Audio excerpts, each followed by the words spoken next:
So, good morning, all of you.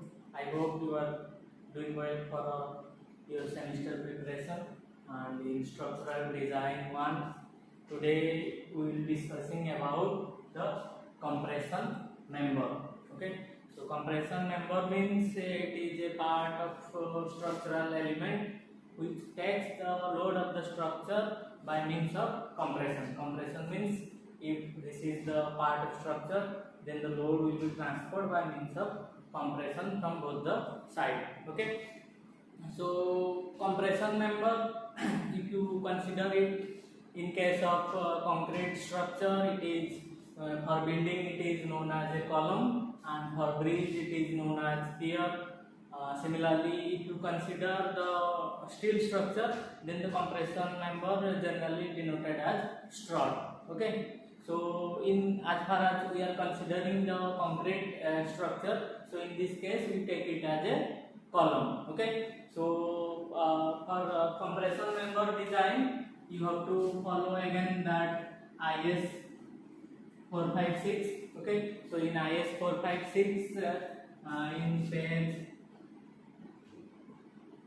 41, it has given the definition of a compression member. So the definition, it says that column or strut is a compression member, the effective length of which exceeds 3 times the least lateral dimension. Okay, so every column section has 2 dimensions if this is the section of a column. Okay, so if B and D, the width and depth of the column section, then the length divided by either breadth or width, whichever is minimum, you consider that ratio, it should be greater than 3, or it says the effective length of which exceeds 3 times the least lateral dimension. Whichever dimension you take, if the length is 3 times greater, then in that case it will be known as a compression member. Okay, so again the compression member or column, it has classified into, so consider page 41 clause 25. Okay, so it classifies the compression member into 2 categories depending on the ratio of LEX divided by D or LEY divided by D. Okay, sorry, LEY divided by B. LEY divided by B.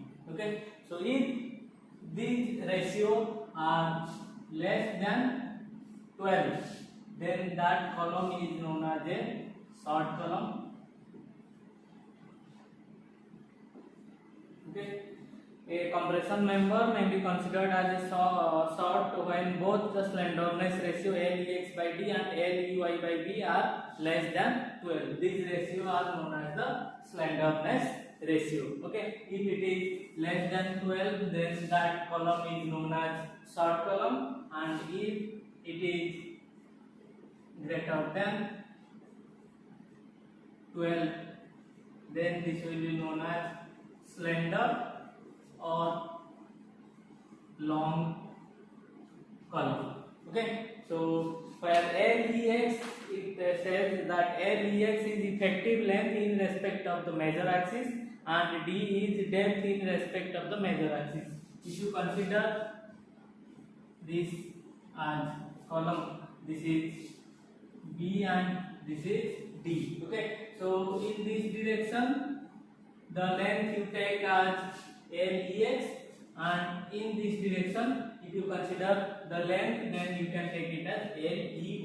Okay, so both the ratio, if it is less than 12, then that will be known as a short column, and if it is greater than 12, then that will be known as a slender or long column. Okay, so this is the classification for the column or for the compression member. So then the IS 456, it while designing the compression member, it has assumed certain criteria that has to be fulfilled so that we can follow the design procedure that is described for the compression member. Okay, so the next is assumptions. Okay, so assumptions that is given in page 70, clause 39. Okay, page 70, clause 39, that is limit state of collapse compression. Okay, so the assumptions says that previously in limit state of collapse flexure we have assumed certain 5 points that is given in clause 38. Okay, so clause 38 and clause 39. In 38 there are 5 points: plane section, normal to the axis, remain plane after bending, the maximum strain in concrete at the outermost compression fiber is 0.0035, and then certain points are there. Okay, so including those 5 points there are 2 additional points for limit state of collapse in compression. The next point is maximum compressive strain in concrete in axial compression is taken as 0.002. Okay, so this is given in clause 39. So in assumptions in compression member you have to write both clause 38 the 5 points and again the clause 39 it has 2 points. Then the next point is the maximum compressive strain at the highly compressed extreme fiber in concrete subjected to the axial compression and bending when there is no extension on the section shall be 0.0035 minus 0.75 times the strain at the least compressed extreme fiber. Okay, so it says that the maximum compressive strain in highly compressed extreme fiber in compression is when there is no tension in section shall be 0.0035 minus 0.75 times the strain at the least, the strain at the extreme compressed fiber. Okay, so in assumptions you have to write the clause 38 the 5 points and again the clause 39 it has 2 points. So these are the assumptions in design of compression member. So by following these assumptions you have to follow the design procedure. Okay, so next is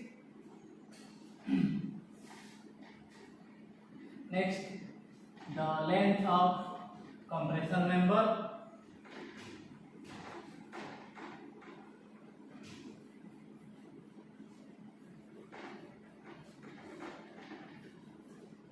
So length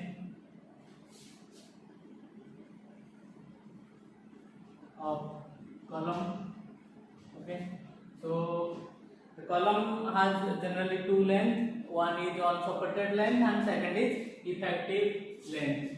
One is on supported length. Okay, so on supported length means the length between the end restraints of the column. End restraints means if the column is supported in between the 2 beam section or in between the roof, then from this end to this end, this distance is known as on supported length. Okay, then second is effective length.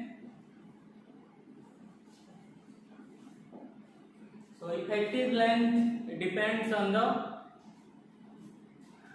end conditions or end supports at which the column is to be joined. Okay, so depending on that, the effective length given in annexure E of IS 456 in page 94.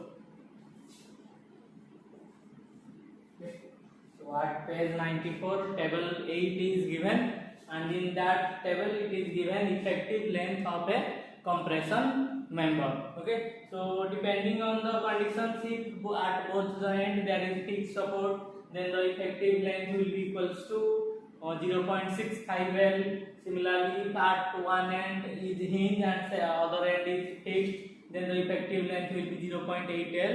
You can follow the table 8 at page 94 to find out what will be the effective length of a column depending on the support condition, which kind of support is provided at both the end. Okay, so remember annexure E and page 94. Okay, then next is eccentricity.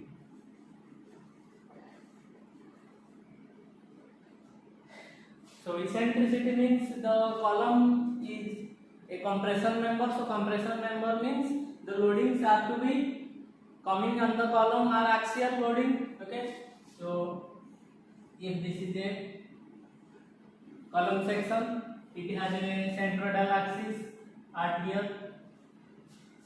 So we are expecting that if the loading are coming on the centroidal axis, then that will be taken as a axial loaded column. But in field condition there are so many uncertainties that it is not always possible that the load will come exactly at the centroidal axis. It may come at this point or at this point.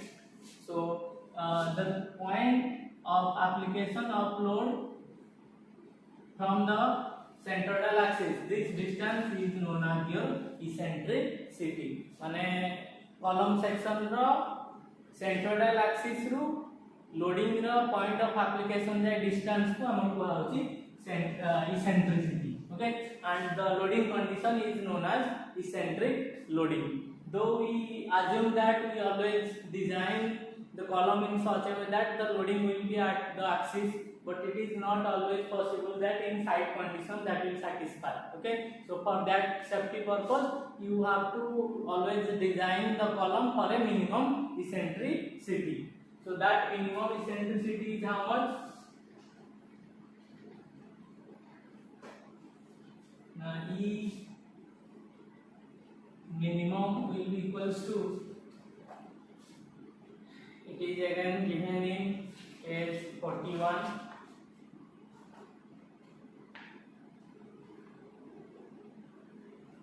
Page 42.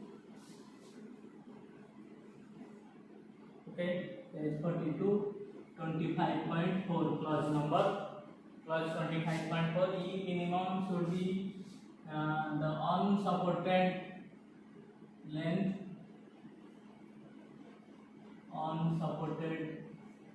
divided by 500 plus least lateral dimension, that is B or D, divided by 30.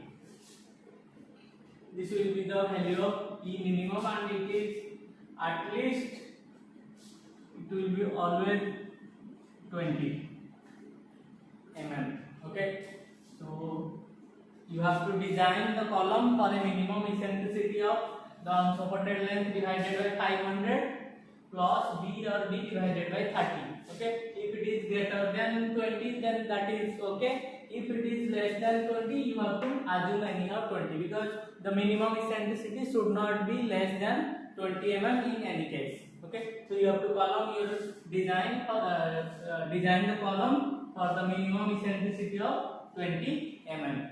Okay, then comes the nominal cover. Fourth point is nominal cover. Okay, so for column the nominal cover is minimum 40 mm, or the diameter of reinforcement, whichever is greater. The minimum nominal cover for column either 40 mm or diameter of reinforcement. If the diameter जोटा greater आसिलो, that will be taken as your minimum nominal cover for a column. Then comes reinforcement. So reinforcement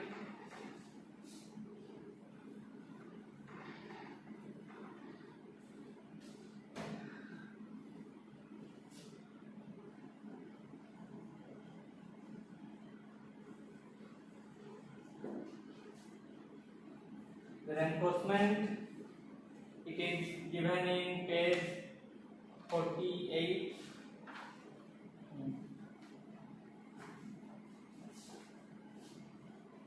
Page 48, clause 26.5.3. The requirement for minimum reinforcement for a column is given in page 48, clause 26.5.3. So in column you have to know what are the reinforcements provided. So if this is a column section, then these reinforcements are known as main reinforcement, and to support the main reinforcement there are lateral ties.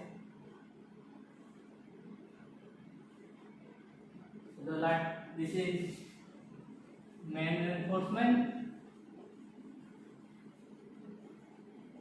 and this is lateral ties. Okay. As in beam there are stirrups, so similarly in column these are known as lateral ties. Or otherwise in some circular column case, the reinforcements, the lateral ties are provided in a different manner. If these are main reinforcement, then the lateral ties may be provided in a pattern of spring, and this kind of pattern are known as helical reinforcement. These patterns are known as helical reinforcement. Helical reinforcement means the lateral ties are provided in the shape of a spring covering the entire length of the column. Okay, so but these helical reinforcements are provided only in case of a circular column. Otherwise, the most preferred reinforcement is lateral ties. So the reinforcement guidelines provided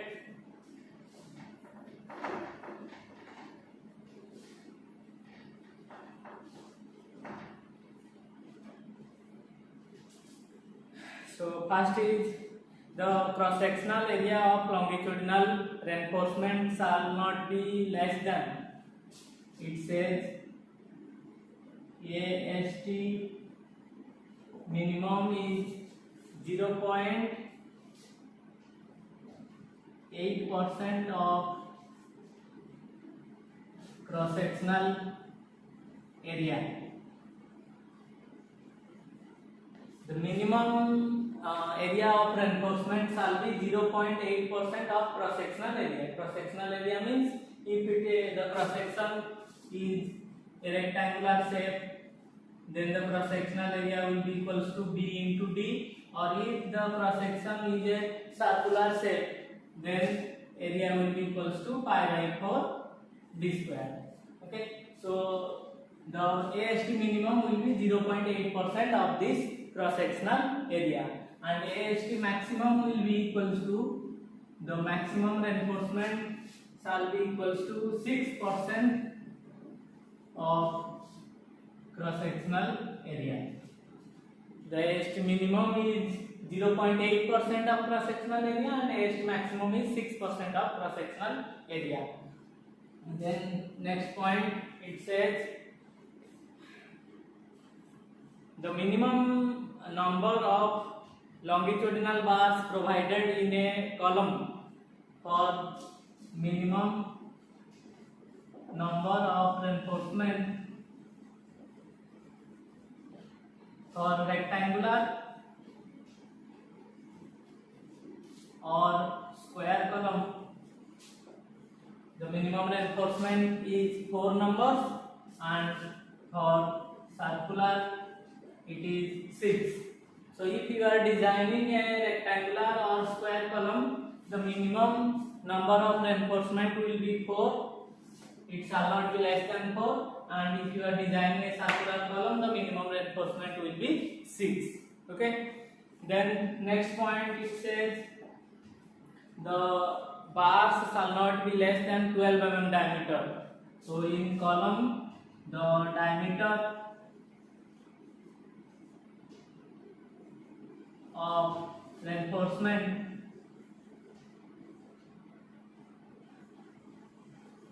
shall not be less than 12 mm. Means minimum diameter of bar for the main reinforcement should be greater than 12 mm.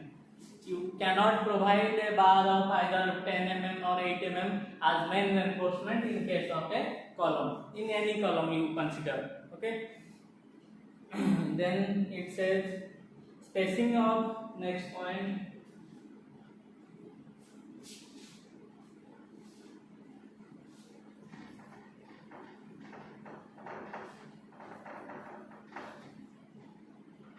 Spacing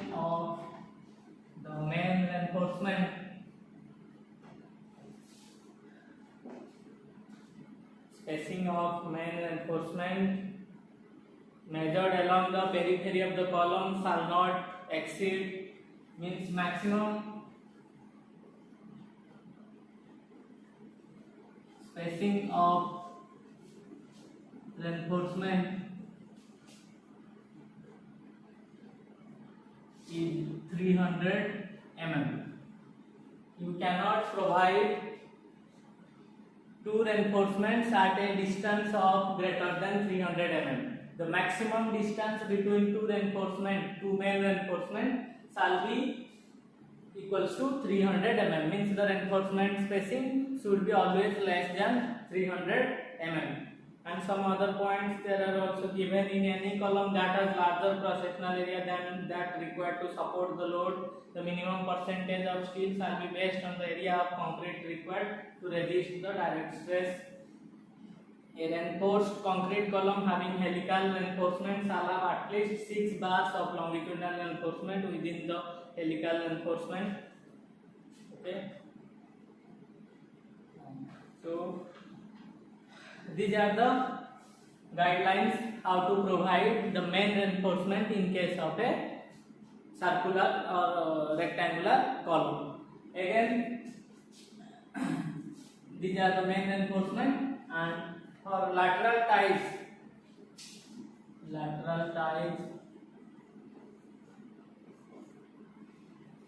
okay. So the lateral ties, one is pitch. Pitch means the center to center distance between two lateral ties. Okay, center to center distance between two lateral ties is known as pitch. So the guideline for pitch is the pitch of transverse reinforcement shall not be more than at least of the following two. Okay, so first is the least lateral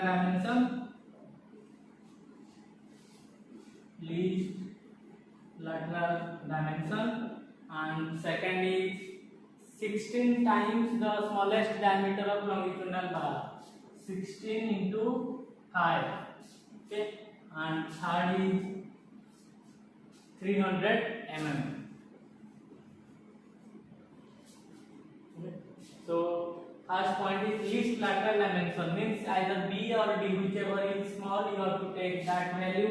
Then 16 into 5, 5 means the diameter of bar you have provided for the main reinforcement, and 300 mm. Okay, so se goes ei tinta bidru jota minimum hobo, the least of the three will be taken as the maximum value of pitch, means the center to center distance between two lateral ties shall be taken as the least of the following three, least lateral dimension 16, 5 or 300 mm. You have to check these conditions, and jota minimum asibo that will be taken as the maximum distance between the lateral ties. Then second is diameter of lateral ties.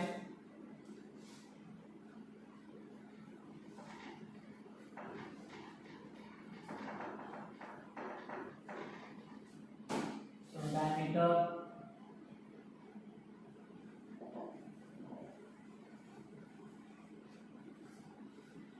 it says the diameter of the polygonal links or lateral ties shall not be less than 1/4 of the diameter of largest longitudinal bar, and in no case it is less than 6 mm. Okay, it has given 16 mm, but that is mistake. You have to take it as 6 mm. Okay, so the diameter of the lateral ties shall not be less than 1/4 of phi here is diameter of longitudinal or main bar, diameter of main bar or 6 mm. Okay, if you are providing the main bar is 16 mm, suppose phi you have provided 16 mm diameter bar તમે main bar provide करते, so 1/4 into 16 means it will give you 4 mm. So here the minimum shall be 6 mm. In no case it is less than 6 mm. So in time through जोटा maximum होगा that will be taken as the minimum diameter of shall not be less than 1/4 of the diameter of largest longitudinal bar, and in no case it is less than 6 mm.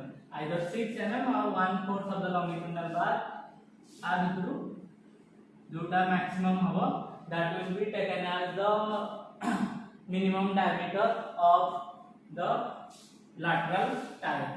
Okay, so these are the guidelines for providing the main reinforcement and the lateral ties in case of a longitudinal bar. Then in next point it has given helical reinforcement, but as per your syllabus it is given only the lateral ties.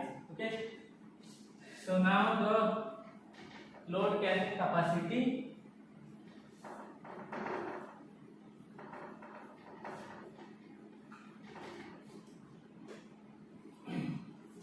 Then page 71,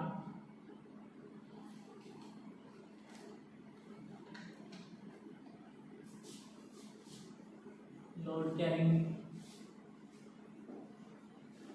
capacity of column, page 71, clause 39.3. For short axially loaded column with minimum eccentricity as per our design requirement does not exceed 0.05 times the lateral dimension. PU here it is the load carrying capacity. PU equals to 0.4 FCK AC plus 0.67 FYASC. Okay, so FCK you know the characteristic strength of concrete, FY you know the characteristic strength of steel reinforcement, and AC is area of concrete in the column, and ASC means area of steel in column. Okay, and PU is axial load on the member, that is the load carrying capacity of column equals to 0.4 FCK AC area of concrete in column, and 0.67 FY characteristic strength, and AS is the area of steel in column. So this is the formula for calculating the load carrying capacity of any short axially loaded column. Okay, so these are the different guidelines how to design or how to analyze a column section in RCC structure. So you write down all the guidelines as per the code, page number and clause I have given you, and basing on these guidelines in the next video we will design and analyze a short axially loaded column.